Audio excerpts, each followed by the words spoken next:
तो हेलो दोस्तों, स्वागत करता हूं एक नए वीडियो पर। आज हम इस टॉपिक में कवर करेंगे भारत में जितने भी राजवंश हैं उनके बारे में पढ़ेंगे। हम जितने भी राजवंश हैं उनके बारे में इस वीडियो के माध्यम से हम कवर करने वाले हैं, तो बने रहें अंत तक। देखिए, ये वीडियो जो है हम अपने एक सब्सक्राइबर के कहने पर बना रहे हैं, है ना। उन्होंने कहा था मुझे कि भारत के जितने भी राजवंश हैं उनके बारे में एक जो शॉर्ट वीडियो बनाए, है ना, थोड़े से और थोड़ा डिटेल भी उसमें डाले। तो मैं इस वीडियो में उनके जितने भी डिमांड है उसको इंक्लूड किया हूं। तो बने रहे हमारे अंत तक इस वीडियो के साथ। अगर आप भी कुछ अलग टॉपिक पे वीडियो चाहते हैं तो मुझे कमेंट करें, मैं उस टॉपिक पे वीडियो बनाऊंगा। देखिए, बात आता है मगध के उत्कर्ष का। तो मगध के बारे में ही क्यों हम ज्यादा पढ़ते हैं, जैसे चंद्रगुप्त मौर्य वंश के बारे में ही क्यों पढ़ते हैं, है ना। मौर्य वंश में सबसे प्रतापी राजा आते हैं एक अशोक, उनके बारे में ज्यादा क्यों पढ़ते हैं, है ना। नंद वंश के बारे में क्यों पढ़ते हैं, तो इसलिए पढ़ते हैं क्योंकि मगध जो था ना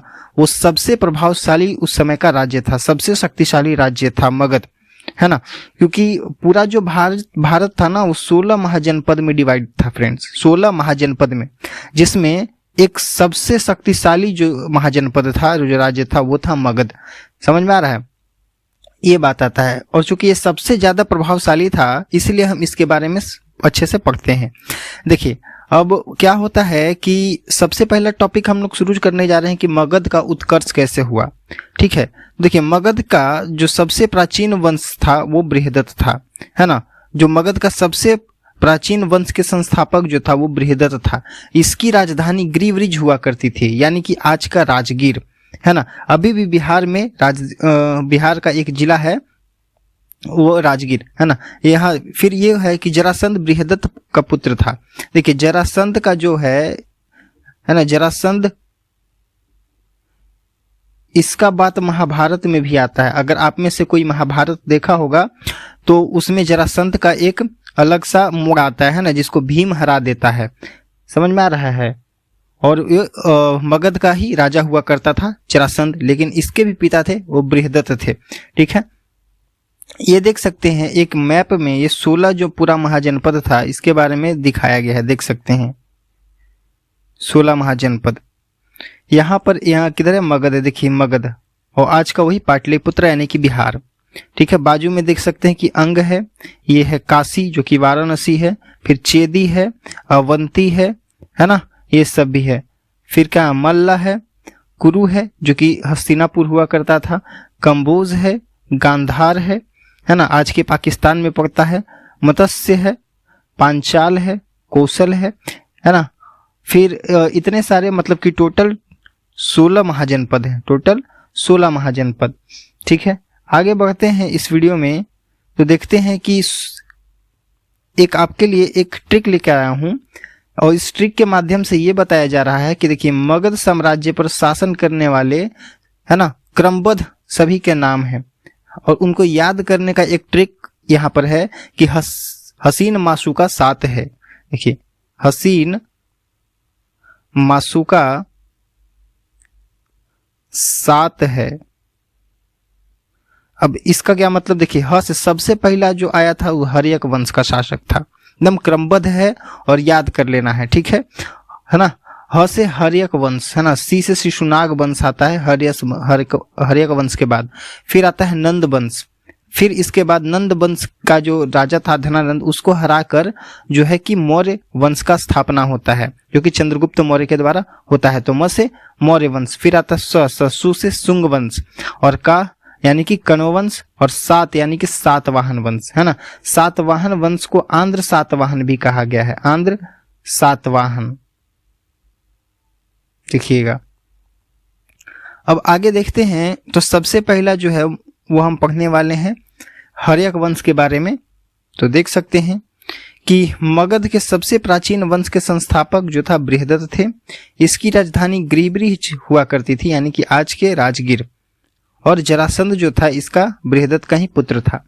हमने पहले ही बताया कि जरासंध का कहानी एक महाकाव्य जो है महाभारत, उसमें भी मिलता है, आप देख सकते हैं। हर्यक वंश का संस्थापक जो है वो बिंबिसार थे, है ना, जिन्होंने 544 ईसा पूर्व मगध की गद्दी संभाली थी। और महात्मा बुद्ध के सेवा में एक राजवैद्य भेजे थे जिसका नाम था जीवक।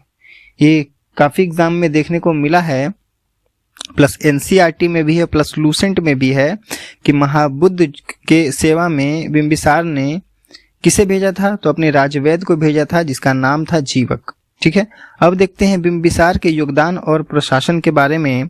तो इसमें पढ़ेंगे, देखिए कि बिंबिसार ने अपने राजवैद्य जीवक को अवंती के राजा प्रघोत के इलाज के लिए भी भेजा था, है ना। बिंबिसार ने जीवन भर बुद्ध की सेवा और अनुयायिता की। उसने वैवाहिक संबंध स्थापित कर अपना साम्राज्य विस्तार किया।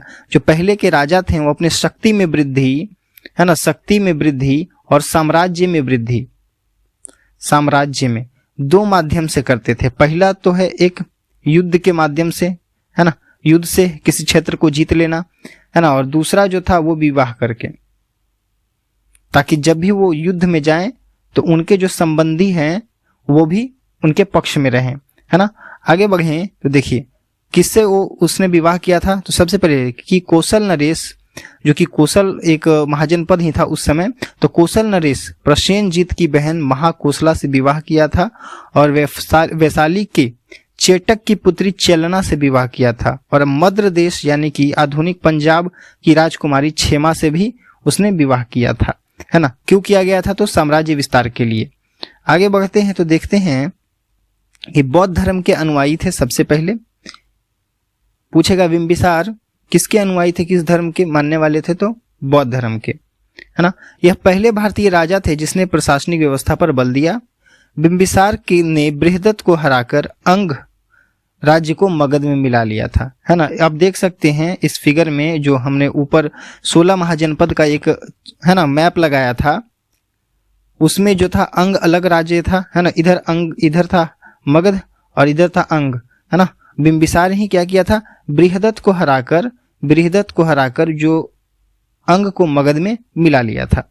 आगे बढ़े तो देखेंगे कि उन्होंने राजगृह का निर्माण करवाया था और उसे अपनी राजधानी बनाई थी। जो आज का राजगीर है उसे ही राजगृह कहा जाता था। बिंबिसार ने लगभग 52 वर्षों तक शासन किया था, है ना, 52 वर्षों तक लगभग शासन किया था। फिर इसके बाद इसका पुत्र जो आ जाता है बेटा, जो कि अजातशत्रु वो है ना। देखिए इन्होंने अजातशत्रु जो था अपना पिता का ही हत्या कर दिया था। बिंबिसार की हत्या उसके पुत्र अजातशत्रु ने कर दी थी और वह 493 ईसा पूर्व मगध की गद्दी पर बैठ गया था। आगे देखेंगे इसका एक उपनाम था जिसका कुनिक था, है ना। पूछेगा कि अजातशत्रु का जो है उपनाम क्या था, तो कुनिक था। ठीक है, अजातशत्रु जैन धर्म का अनुयायी था, है ना। इसके पिता जो थे वो कौन थे, बौद्ध धर्म के अनुयायी थे और ये जो था वो जैन धर्म का था, है ना, जैन धर्म का अनुयायी, है ना। उसने 32 वर्षों तक मगध पर अपना शासन किया। अजातशत्रु के मंत्री का नाम था वर्षकार, है ना, याद रखिएगा, कभी कभी पूछता है एग्जाम में कि अजातशत्रु के मंत्री का क्या नाम था, तो वर्षकार नाम था। देख सकते हैं कि वर्षकार की सहायता से अजातशत्रु ने वैशाली पर विजय प्राप्त की थी, है ना। विजय की प्राप्ति की थी किसकी मदद से, तो अपने मंत्री का जिसका नाम था वर्षकार, उसी के मदद से वो हुआ था। आगे बढ़ते हैं तो उदायीन और हर्यक वंश के अंत के बारे में पढ़ेंगे। उदायीन कौन था और हर्यक वंश का अंत कैसे हुआ, आगे हम देखने वाले हैं। देख सकते हैं कि 461 ईसा पूर्व में उदायीन ने अपने पिता की हत्या करके मगध की गद्दी पर बैठ गया था। अब उदायीन कौन था पता है, देख सकते हैं कि बिंबिसार। तो बिंबिसार का जो पुत्र था वो था अजातशत्रु, है ना, अजातशत्रु। अजातशत्रु क्या किया, तो बिंबिसार का हत्या कर दिया था और गद्दी पर बैठा। अब इसका बेटा जो आता है उदायीन, है ना, अब उदायीन भी इसका हत्या कर देता है और गद्दी पर बैठ जाता है। वही बात हुआ ना कि जैसी करनी वैसी भरनी, है ना। इसको अपने पिता को मार दिया, इसका बच्चा भी देख रहा था, वो भी अपने पिता को मार के गद्दी पर बैठ गया। गजब का बात है भाई। आगे देखेंगे तो उदायीन ने अपने पिता की हत्या कर मगध की गद्दी संभाल ली थी। उसने पाटलीग्राम की स्थापना की थी। पाटलीग्राम वही पाटलिपुत्र ही। वह जैन धर्म का अनुयायी था, है ना। जो बिंबिसार था दोस्तों, बिंबिसार जो था, जो कि इसका दादा था, है ना, वो बौद्ध धर्म का अनुयायी था। लेकिन अब आता है अजातशत्रु, चूंकि इसका बेटा था, वो जैन धर्म का, है ना, अनुयायी था। और ये जो उदायीन था, है ना, वो भी जैन धर्म का अनुयायी था। ठीक है, आगे बढ़ते हैं तो देखने वाली बात यह है कि देख सकते हैं, वह जैन धर्म का अनुयायी था। फिर हर्यक वंश का अंतिम शासक जो था वो नागदत्त था। नागदत्त कौन था? तो उदयन का पुत्र था, है ना, उदयन का पुत्र था नागदत्त, वही हर्यक वंश का अंतिम शासक था। अब आते हैं शिशुनाग वंश पर। तो शिशुनाग वंश का उदय के बारे में देखेंगे तो नागदत्त को उसके अमात्य शिशुनाग ने हटाकर 412 ईसा पूर्व में गद्दी पर बैठ गया था। देखिए, अमात्य कहने का मतलब जो होता है मंत्री, है ना, मंत्री या फिर सलाहकार, सलाहकार को ही अमात्य कहा जाता है।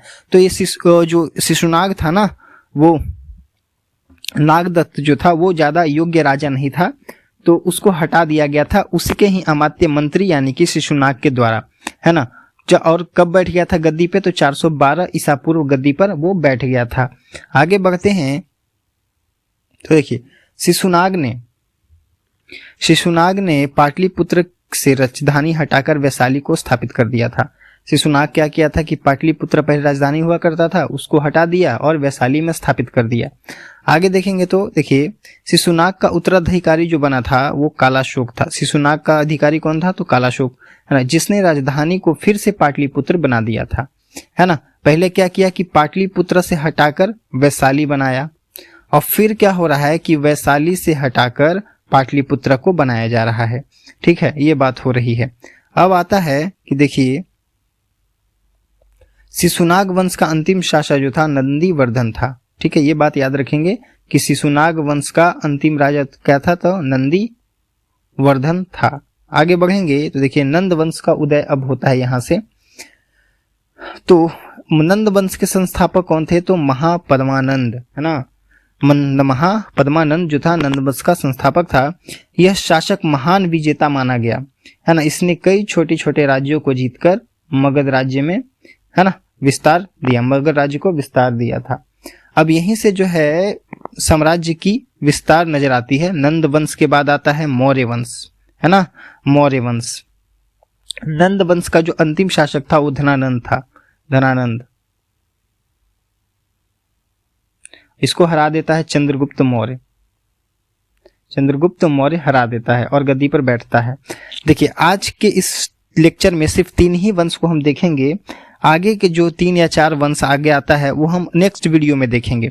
ठीक है, अभी क्या होता है कि इस पर हम py³ कर लेते हैं, है ना। जो 3 जो वंश के बारे में पढ़े उसके बारे में py³ कर लेते हैं। आप इसके आंसर जो है कमेंट में दे सकते हैं। ठीक है, देखिए, सबसे पहला है कि मगध के सबसे प्राचीन वंश का नाम क्या है? सबसे हर्यक वंश, नंद वंश, शिशुनाग वंश या बृहदद वंश, है ना। तो सबसे जो है प्राचीन वंश है वो ए आंसर होता है, हर्यक वंश है।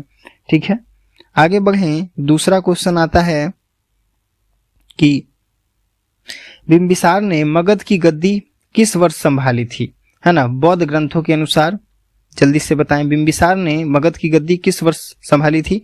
तो देखिए कि 544 ईसा पूर्व, जो कि बी आंसर आता है। देख सकते हैं 544 ईसा पूर्व, जो कि बी आंसर आता है। इस वीडियो में मैंने शुरू में ही बताया था, देख सकते इधर, किधर गया, यहाँ पर, है ना, 544 ईसा पूर्व। सारा जो MCQ है इसी वीडियो में रहने वाला है ना, और इसी टॉपिक से रहने वाला है। और ये जितने भी MCQ हैं वो पिछले एग्जामों में कहीं ना कहीं पूछे जा चुके हैं। देखिए, आगे बढ़ते हैं तो थर्ड क्वेश्चन आता है, बिंबिसार की राजधानी कहाँ थी? बिंबिसार की राजधानी कौन सी थी? पाटलिपुत्र, वैशाली, ग्रीवरिज या अंग? तो इसका आंसर होगा सी, जो कि ग्रीवरिज यानी कि आज का राजगृह है ना। आगे बढ़ें तो नेक्स्ट क्वेश्चन जो आता है वो आता है, बिंबिसार ने किस राज्य को मगध में मिला दिया था, है ना। तो ए काशी, बी वैशाली, सी अंग या डी अवंती? तो इसका आंसर हो जाएगा सी अंग। आगे बढ़ेंगे, देखिए, अजातशत्रु का उपनाम क्या था? अजातशत्रु का उपनाम क्या था? मैंने वीडियो में बता चुका था, या सुत्योधन या कुनिक, नागदत्त या फिर, है ना, वत्सकार। तो देखिए कुनिक था। इसका आंसर जो है बी सही आंसर है, कुनिक। आगे देखते हैं, अजातशत्रु ने कितने वर्षों तक शासन किया? अजातशत्रु ने कितने वर्षों तक शासन किया? तो देख सकते हैं कि 52 वर्ष, 20 वर्ष या 32 वर्ष या 12 वर्ष। तो इसका आंसर है सी, है ना, 32 वर्षों तक शासन किया था। और बिंबिसार जो था, इसके पिताजी जो थे बिंबिसार, उन्होंने 52 वर्षों तक शासन किया था मगध पर। आगे बढ़ते हैं 7 नंबर क्वेश्चन पर। देख सकते हैं कि शिशुनाग ने अपनी राजधानी कहाँ स्थानांतरित किया था? गृहब्रिज, वैशाली, अंग या काशी? देखिए अभी जो 3 क्वेश्चन है वो मैं आपके लिए छोड़ता हूं, है ना। जो 7, 8, 9 और 10 ये 4 क्वेश्चन जो है इसका आंसर आप कमेंट में करेंगे, है ना। इसका आंसर मैं नहीं बताऊंगा, है ना। देखते हैं कि आपने इस वीडियो को कितना देखा है। आगे देखेंगे, देखिए हर्यक वंश का अंतिम शासक कौन था, है ना। इसका आंसर भी आप कमेंट में बताएंगे, मैं नहीं बताऊंगा, ठीक है। और जितने भी लोग ज्यादा आंसर देंगे, है ना, मैं उसका नाम जो है अपने वीडियो में मेंशन करूंगा कि इन्होंने इतना आंसर सही किया है, ठीक है। देख, हर्यक वंश का अंतिम शासक कौन था? अजातशत्रु या उदयन या नागदत्त या शिशुनाग? आप इसका आंसर कमेंट में कर सकते हैं। आगे बढ़ें तो देखते हैं कि 9 नंबर क्वेश्चन कि नंद वंश का संस्थापक कौन था? कालाशोक, महापद्मानंद, उदयन या फिर चंद्रगुप्त? आगे बढ़ते हैं तो 10वां नंबर क्वेश्चन है कि किस शासक ने प्रशासनिक व्यवस्था पर बल दिया था? अजातशत्रु ने, शिशुनाग ने या बिंबिसार ने या महापद्मानंद ने, है ना।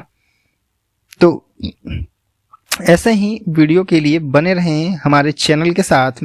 और ये जो वीडियो है वो हमारे एक सब्सक्राइबर के कहने पर मैं बनाया हूँ, उसमें अभी मैं 3 ही वंश को इंक्लूड किया हूँ, है ना। और 3 जो वंश हैं, जैसे कि और भी जो वंश हैं, जैसे कि, है ना, इनके बाद आता है मौर्य वंश, है ना।